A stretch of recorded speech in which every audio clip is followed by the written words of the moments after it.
This is the gospel of the Lord. Praise to you, Lord Jesus Christ. The human being who said, stretch out your hand, in the gospel today is the divine word made flesh. And that's why he could cure the sick, could drive out demons. And he preached the gospel to the poor as the Messiah was prophesied to do. So Jesus is the divine word made flesh. John 1:14. In the beginning was the Word, and the Word was with God, and the Word was God. That is the intellectual, theological, ecclesiological foundation for the shrine of the divine word. Shrine of Jesus, the divine word. Hindi na lang pinapahaba, pero the divine word made flesh dapat yan eh. So marami tayo, meron tayo doon yung pantokrator sa Greece, merong nakapako sa krus, merong coming in glory, the Son of Man, King of the universe, kaya Christ the King din itong seminaryo. Merong Santo Niño, we just celebrated it. Jesus, the divine word made flesh, marami tayong imahen. Pero yung divine word, wala. Kasi pure spirit, second person of the Blessed Trinity, infinite truth, beauty, and goodness, yan yung divine word.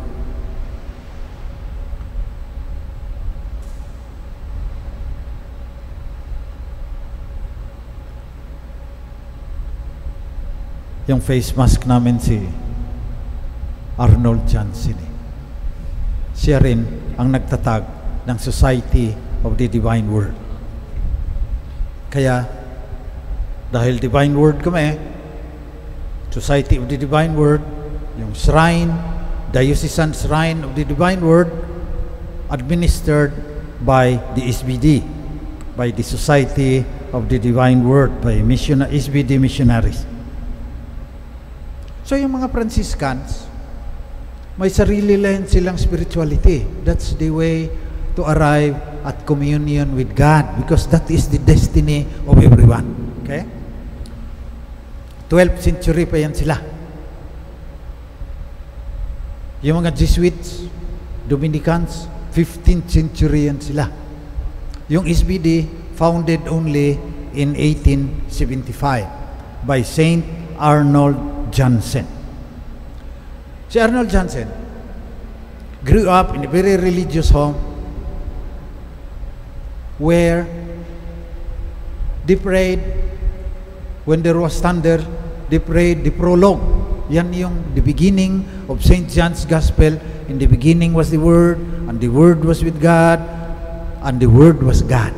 Hanggang mga 3 paragraphs pa. Sinasabi din yan in every Mass.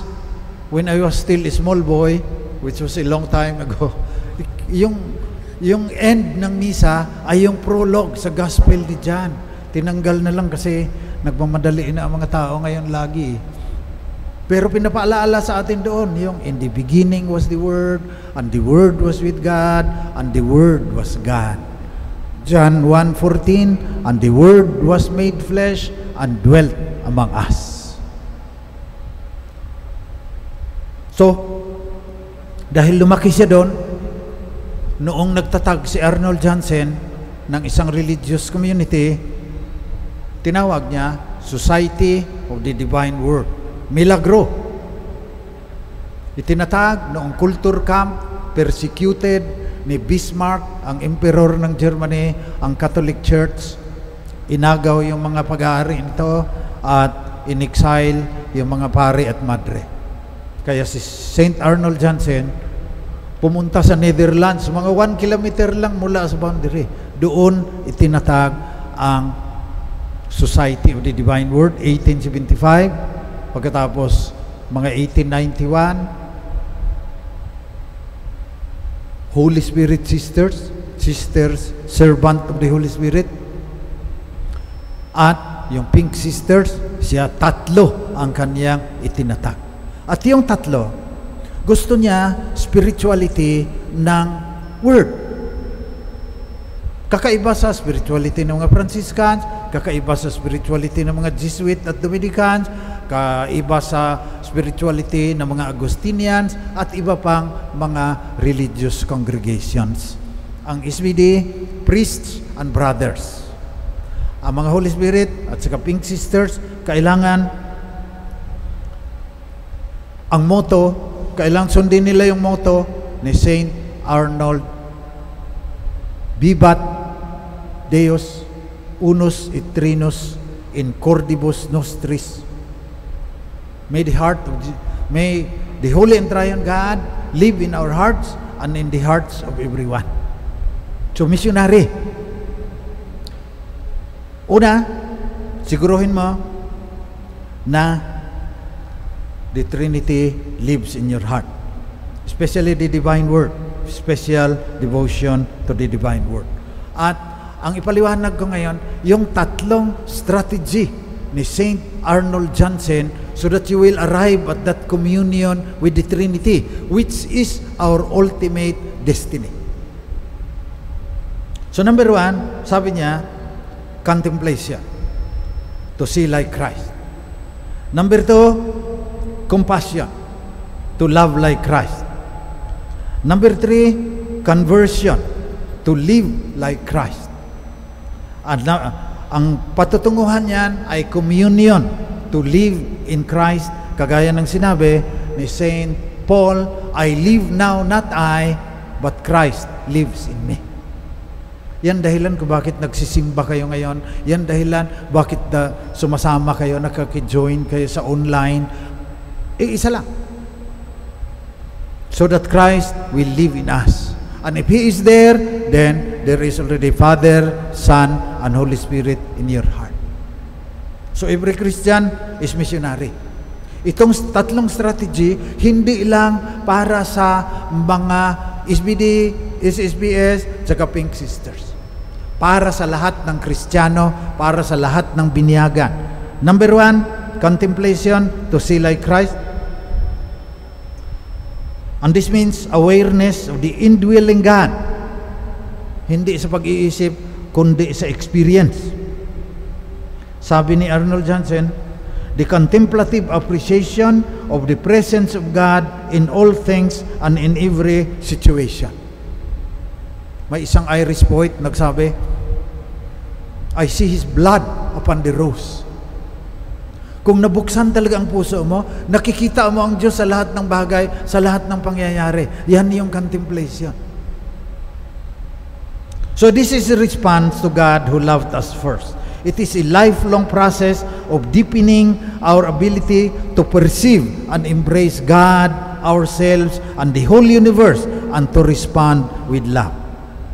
So ang special niyan sa SBD, SBS, at saka Pink Sister, ay it is in missionary situations that we meet God. Kailangan maging contemplatives lahat ng SBD, SSBS, at Pink Sister. Entering into the world of another, proclaiming God's love, yan ang contemplation.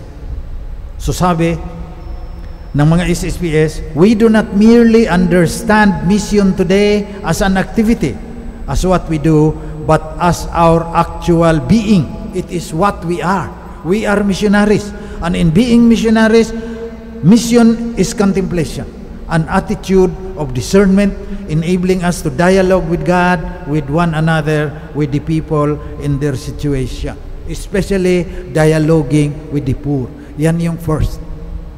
Nakikita mo ang Diyos sa lahat ng bagay, saka sa lahat ng pangyayari sa buhay mo. At para sa mga may word-based spirituality, it is in mission that you practice contemplation. So you live in the presence of God, you grow in awareness that every person, all of creation, every action that you do every event in history is caught up in the mystery of God. Sabi sa Little Prince, it is only with the heart that one can see rightly. Yan yung contemplation. Minsan may hindi nakikita ang mata mo patay yung utak mo. So kailangan magiging contemplation para, kagaya ng sinabi ng Psalms, the heavens declare the majesty of God. I see His blood upon the rose. We discover Christ also in being missionaries. Because when we were baptized, we became priests, prophets, and kings, sharing with Christ, who was the first king, prophet, and priest. So inutusan tayo, go into the whole world, baptize them in the name of the Father, and of the Son, and of the Holy Spirit. So in contemplation, we pray, may the Holy and Triune God live in our hearts and in the hearts of everyone. Ang pangalawa, compassion, to be like Christ. Siyempre, this means to love our neighbor as Christ did. Inutos yan noong unang rule sa SBD na ginawa ni Arnold Jansen. So the greatest love, the greatest expression of love for neighbor, compassion, is to work so that they can be saved. So kailangan magiging missionary. Lalo na kailangan yung spiritual and corporal works of mercy. Kaya yung SSDM ng Shrine of Jesus the Divine Word, ang dami-daming ginagawa niyan para sa mga maralita. So, the distribution of food and clothing to the needy was an act of love dear to the heart of our founder. Because, according to him, holy love does not consist in pious feelings, but in motives and deeds. So the divine word must live in our hearts through holiness and love for our neighbor, and in our good deeds for them. So the needy must be helped, the helpless supported, the one straying be guided right according to the spiritual and corporal works of mercy. So a word-based spirituality, compassion, to love like Christ. The third strategy, so that we will arrive at our destiny, is conversion, to live like Christ. In Genesis 17:1, Abraham was told by God, live in my presence, be perfect. So, metanoia, turning away from sin and turning to the Trinity, Father, Son, and Holy Spirit. So discerning God's action is our duty to see that we take away everything in us that is not God, so that we will pass over yung we journey